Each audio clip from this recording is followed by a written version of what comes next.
শুধু আমি একা না, আমার সাথে জড়িত আছে রবিন ছিল, বাপ্পি ছিল, জনি ছিল। ভবিষ্যতে একটা ভালো একটা সুযোগ দিয়েন, চালান করে দেন, যাতে আমি আমার ভুলটা বুঝতে পারি।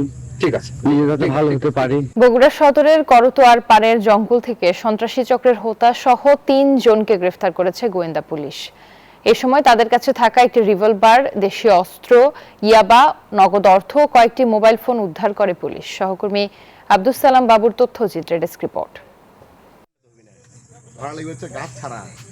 বগুড়া শহরের লোকালয় থেকে প্রায় ২ কিলোমিটার দূরে বাঘোপাড়ায় TMSS পেপার মিল, তার ঠিক পেছনেই করতোয়া নদীর পাড়ের জঙ্গল দিয়ে ঘেরা স্থান।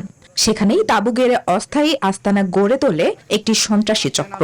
সেখান থেকেই চলত মাদক বিক্রি, মানুষকে জিম্মি ও অপহরণ, নির্যাতন করে মুক্তিপণ আদায় সহ হানি ট্র্যাপের মাধ্যমে নানা অপরাধমূলক কর্মকাণ্ড। গোপন সংবাদের ভিত্তিতে শনিবার রাতে ওই জঙ্গলে অভিযান চালায় গোয়েন্দা পুলিশ। পদ্মা সেতু, মেট্রো রেল এবং এলিভেটেড এক্সপ্রেসওয়ে নির্মাণের গর্বিত অংশীদার বসুন্ধরা সিমেন্ট। প্রায় ১ ঘন্টার শ্বাসরুদ্ধকর অভিযান চালিয়ে গ্রেফতার করা হয় সন্ত্রাসী চক্রটির প্রধান রকি এবং ওই চক্রের দ্বিতীয় নেতৃত্বে থাকা রাকিব সহ আরো একজন সদস্যকে। শুধু আমি একা না, আমার সাথে জড়িত আছে রবিন ছিল, বাপ্পি ছিল, জনি ছিল।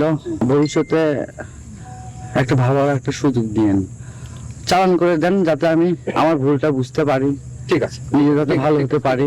পুলিশ জানায়, অভিযানে সন্ত্রাসী চক্রের ৩ জনকে গ্রেফতার করা সম্ভব হলেও অন্য ২ সদস্য নদীতে ঝাঁপ দিয়ে পালিয়ে যান।